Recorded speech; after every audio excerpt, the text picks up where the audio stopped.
So there's a little bit of which came first, the chicken or the egg, when it comes to when the music is really well integrated. I think that question exists. And so what happens for myself and my colleagues is we are lucky enough to be on staff, so we know what's coming. We know what the next patch is, what the next expansion is, well in advance. So we can be mulling this over for a long time. And even before we see any art or any get to play the game, there's an amazing power of the subconscious to just kind of process things in the background.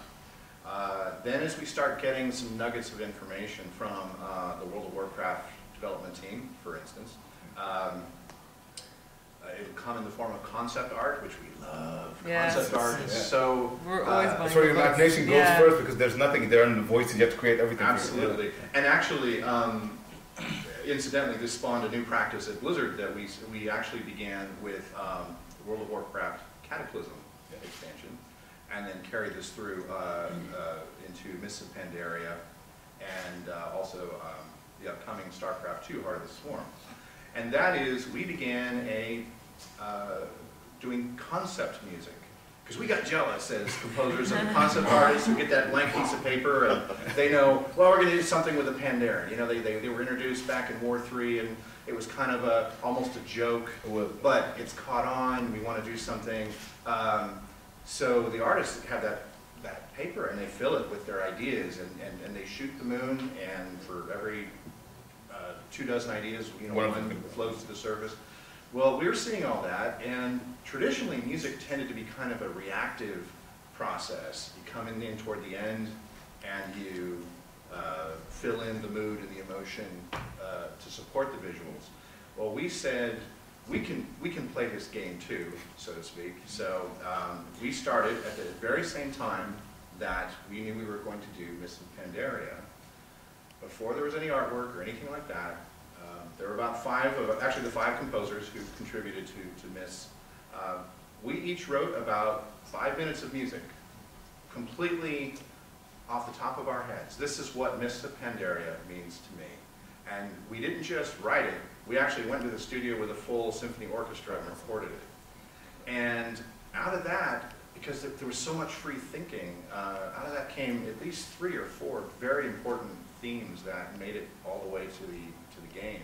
And some of those recordings are actually in the game. Now at the same time, we give that music to the artists and to the storytellers, to the level designers and quest designers, and that begins a really neat feedback loop where they're getting all geeked up on our stuff and we're all getting geeked up on their stuff. And I've even taken it to the extent that one of the authors of our novels, Christy Golden, has become a friend. And she'll send me galley proofs of her books before they come out. So she had written, like, she had written the story called The Shattering that led up to the events of Cataclysm. And reading that book led to the new, well, at that time, the login screen or overture, if you will, called The Shattering in honor of her book and what she conjured up in my imagination. And so with all these different elements, that's what's wonderful about Blizzard. We're an iterative culture, and we feed off each other. And so, yeah, where does it begin? Well, hopefully toward the beginning, that we're not being brought in too late. And as Gerard pointed out, just to kind of bring it full circle, we do spend a lot of our time in a little room, or I sit at I'm kind of old school. I write pencil and paper sitting at my piano. And you wonder if this is going to reach anybody. And so... And when it does, it's...